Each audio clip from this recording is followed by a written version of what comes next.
Bonjour les amis, alors voilà, cette fois-ci nous y sommes. Nous allons lire l'évangile de Jean au chapitre 18, les versets 1 à 11 pour ce premier passage de la passion du Christ qui nous amène donc au jardin de Gethsémani. Ayant ainsi parlé, Jésus s'en alla avec ses disciples au-delà du torrent du Cédron. Il y avait là un jardin où il entra avec ses disciples. Or Judas, qui le livrait, connaissait l'endroit car Jésus s'y était maintes fois réuni avec ses disciples. Il prit la tête de la cohorte et des gardes fournis par les grands prêtres et les pharisiens. Il gagna le jardin avec torches, lampes et armes. Jésus, sachant tout ce qui allait lui arriver, s'avança et leur dit « Mais qui cherchez-vous » Ils répondirent « Jésus, le Nazoréen ». Et il leur dit « C'est moi ». Or parmi eux se tenait Judas, qui le livrait. Dès que Jésus leur eut dit « C'est moi », ils eurent un mouvement de recul et ils tombèrent. Donc à nouveau, Jésus leur demanda « Mais qui cherchez-vous » Et ils répondirent à nouveau « Jésus, le Nazoréen ». Alors Jésus leur dit « Je vous l'ai dit, c'est moi. Si donc c'est moi que vous cherchez, laissez donc aller ceci. » C'est ainsi que devait s'accomplir la parole que Jésus avait dite « Je n'ai perdu aucun de ceux que tu m'as donnés. » Alors Simon-Pierre, qui portait un glaive, dégaina et frappa le serviteur du grand prêtre auquel il trancha l'oreille droite. Le nom de ce serviteur était Malchus. Mais Jésus dit à Pierre « Remets ton glaive au fourreau. La coupe que le Père m'a donnée, ne la boirai-je pas ?»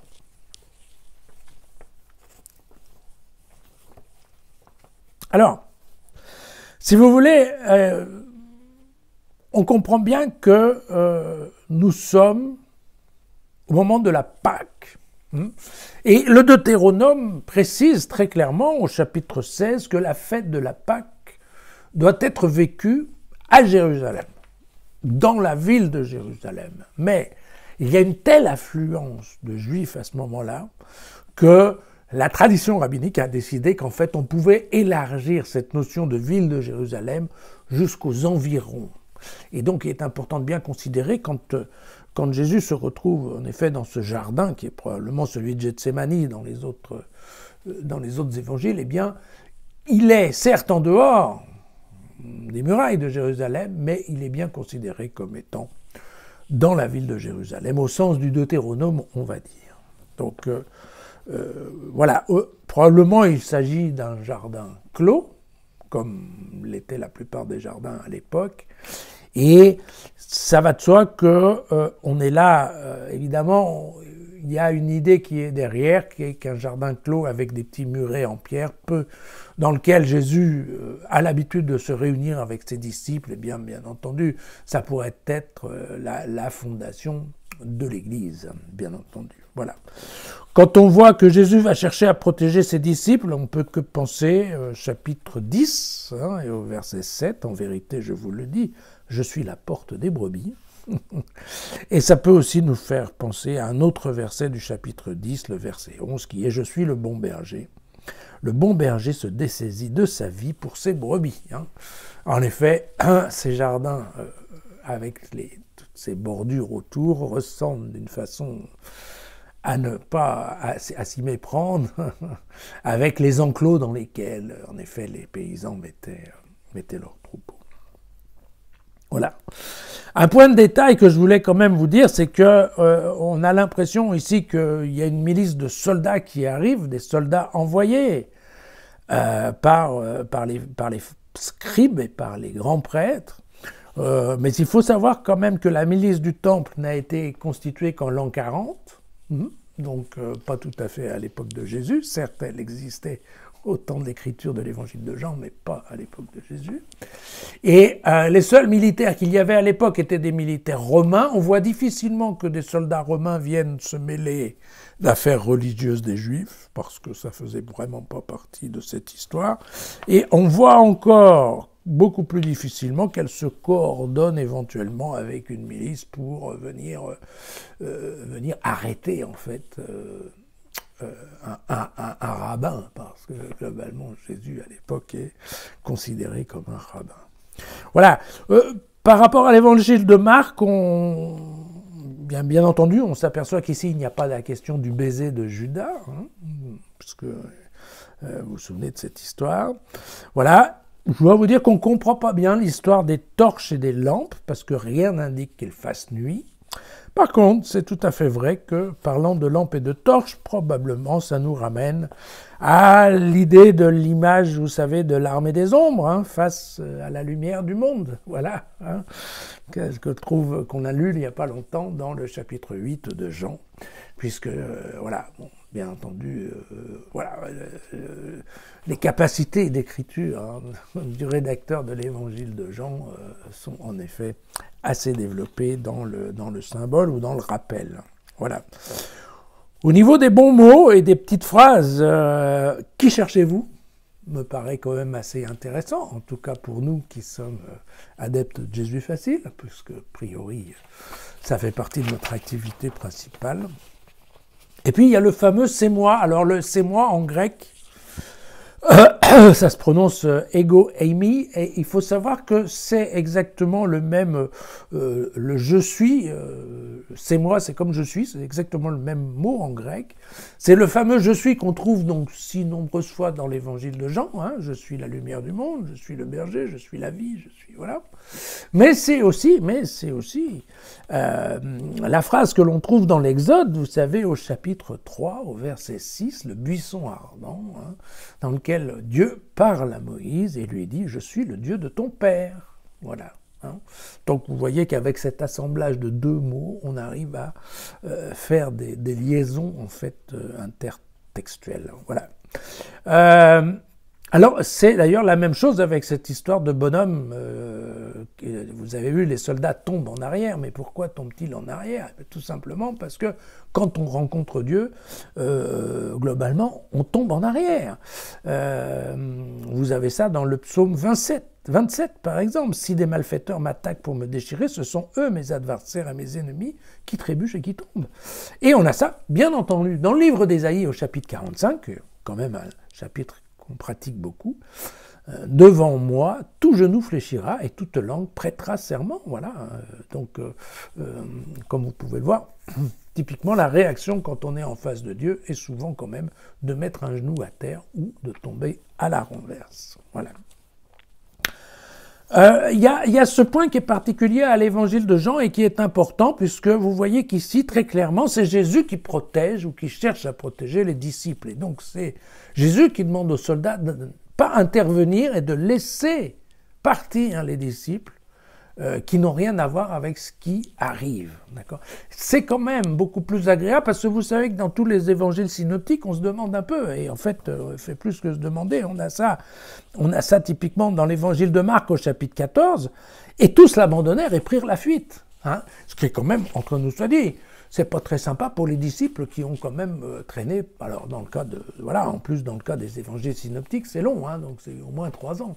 Et donc penser que quand même, à la première incartade, parce qu'il y a 2 ou 3 types armés qui débarquent, tous les disciples s'enfuient, nous paraît un peu comme ça, surprenant. Et là, l'évangile de Jean, effectivement, on va dire, corrige un peu cette idée. On va le voir souvent. Il y a un certain nombre de choses. Il faut voir que quand les gens de la communauté johannique ont écrit leur évangile, ils connaissaient, en tout cas l'évangile de Marc, mais ils connaissaient probablement aussi celui de Luc et de Matthieu. Et donc, il y a un certain nombre de points qui, dans ces évangiles, devaient les choquer, exactement comme nous sommes choqués quand on lit l'évangile. Et donc, comme eux, ils ont réécrit leur propre version, il y a 1 ou 2 détails qu'ils ont un peu changés de façon à ce que ça soit quand même plus compréhensible. Voilà. Je pense que c'est ça l'idée. Encore une fois, c'est un texte qui n'a rien d'historique, et donc on peut très bien imaginer facilement qu'on puisse modifier un tout petit peu 1 ou 2 phrases pour que la perception soit plus simple et plus compréhensible. Voilà. Alors, le commentaire « Je n'ai perdu aucun de ceux que tu m'avais confiés », voilà, c'est quelque chose qu'on trouve dans plusieurs passages de l'évangile de Jean. On le retrouve au chapitre 17, mais au verset 12, aussi au chapitre 6, au chapitre 10, au chapitre 16, vous voyez. Il s'agit d'un de ces thèmes qui est cher à l'évangile de Jean, qui est la question d'une préélection, d'une présélection. Enfin, l'idée, c'est laquelle? C'est l'idée que Dieu le Père aurait choisi un certain nombre de gens pour qu'ils soient enseignés par Jésus. Voilà. Et que l'enseignement de Jésus devrait leur permettre, en effet, ensuite de créer voilà, le noyau de l'Église. Donc, dans l'idée de Jean, ce n'est absolument pas un hasard si vous croyez. La foi, chez Jean, la foi est un don de Dieu. Ça peut rassurer tous les gens qui ne croient pas aujourd'hui. Et donc, vous voyez que sur les 12 en question, l'idée c'est qu'il n'y en aurait qu'un qui serait Judas, qui éventuellement aurait tourné au milieu. Et c'est bien pour ça que, d'ailleurs, notre ami Luc va glisser l'idée que c'est typiquement Satan qui l'a retourné. Hein. Mais donc, cette idée de la préélection, vous verrez, c'est quelque chose qu'on voit plusieurs fois dans l'évangile de Jean. Voilà. L'histoire de l'oreille coupée, ça sert à montrer que Pierre n'est pas en mesure de contourner le plan divin. On a ça exactement à un autre moment qui est le reniement. Enfin, c'est juste avant la confession de Pierre où, en fait, Jésus annonce qu'il va souffrir et tout ça. Et à un moment, Pierre dit « Ah, mais attends, moi, il n'y a pas question, je vais te défendre. » Et Jésus lui répond « Arrière, Satan. Arrière, Satan. C'est pas toi qui vas décider du plan divin. » Voilà. Hein. Et là, c'est exactement la même chose. Il va couper l'oreille de Malchus, mais voilà. Jésus lui dit « Stop, arrête-toi. L'histoire, elle doit continuer. Donc, c'est pas toi qui va te mettre en travers du projet de Dieu. » Voilà. L'histoire de l'oreille droite, puisque ici, Jean croit bon de nous préciser que c'est l'oreille droite. Je dois vous dire qu'en cherchant un peu, il y a un écrit juif du 1er siècle qui disait qu'avec l'oreille droite, on entend Dieu la nuit, et qu'avec la gauche, on entend les anges. Alors voilà, ce n'est peut-être pas un hasard, nul ne sait. Le dernier verset, et cette allusion à la coupe que le Père m'a donnée, ne la boirai-je pas? Il est intéressant qu'il apparaisse ici parce que dans les autres versions des évangiles, vous savez qu'il y a cette prière dans le jardin de Gethsémani. Vous voyez qu'ici, Jean ne parle pas de cette prière, mais vous savez qu'au cours de cette prière, Jésus va dire « Père, si tu peux éloigner de moi cette coupe ». Hein, et puis après il dit mais attention, c'est ta volonté avant la mienne, voilà, et qui laisse un peu penser qu'éventuellement, voilà, juste avant, si Jésus tremblait quand même un peu, ça renforce d'ailleurs la question de son humanité, hein, bien sûr, qui est de dire bon, après tout, si on peut faire autre chose, on n'a qu'à faire autre chose. Voilà, ça dans le cas de Jean, ça n'existe pas. Pourquoi? Parce que je l'ai dit et je vous le répète, pour Jean dès le départ, Jésus c'est Dieu. Hein. Et donc il est là avec une mission qui est de faire le plan de Dieu. Attention, Jésus sur terre, il accomplit un programme, c'est une pièce de théâtre qui a été complètement montée, rédigée par Dieu le Père. Et donc, il vous retourne en fait cette phrase, ça c'est typiquement voilà, une des techniques de Jean, par rapport à l'évangile de Marc. Lui il dit tout de suite, quoi ? Tu voudrais que je pousse la coupe? Ce qui est quand même aussi un petit peu intéressant en termes de tournure littéraire. Voilà. Donc on comprend bien qu'ici, il y a en fait une opposition totale entre Jean et les autres, voilà, et les autres évangiles. Juste un point, puisque nous sommes l'année de Luc et que nous étions en train de lire l'évangile de Luc. Vous savez que Luc, au chapitre 22, les choses sont assez différentes, puisque c'est Judas. Donc Judas est perturbé et investi par Satan, hein, et il va proposer une affaire horrible, mais juteuse aux prêtres, voilà. Il y a ensuite l'institution de l'Eucharistie, vous savez, pendant la dernière scène, ce que... Voilà ce que Jean ne va pas faire. Il y aura bien un dernier repas, mais il n'y aura pas du tout l'institution de l'Eucharistie. Ensuite, vous avez, voilà, quand ça arrive au jardin de Gethsémani, il y a toute une session de prière collective au cours de laquelle les disciples s'endorment. Et voilà, survient ensuite la troupe qui est menée par Judas. Il y a le fameux baiser de Judas. Luc, lui, il ne dit pas, ne nomme pas Pierre comme étant la personne qui a coupé l'oreille du soldat. Il ne donne pas le nom d'ailleurs du soldat. Mais par contre, chez Luc, qui est médecin, on dit en tout cas, Jésus guérit la blessure du pauvre soldat. Et alors qu'il l'emmène chez Luc, Jésus se rebelle contre la méthode des Juifs en disant « Comme pour un bandit, vous êtes partis avec des épées et des bâtons. Quand j'étais avec vous chaque jour dans le temple, vous n'avez pas mis la main sur moi, mais c'est maintenant votre heure. C'est le pouvoir des ténèbres. » Et donc, voilà, qui probablement fait le lien avec les torches et les lampes. Voilà qu'on retrouve l'armée des ombres de Jean. Voilà. À demain.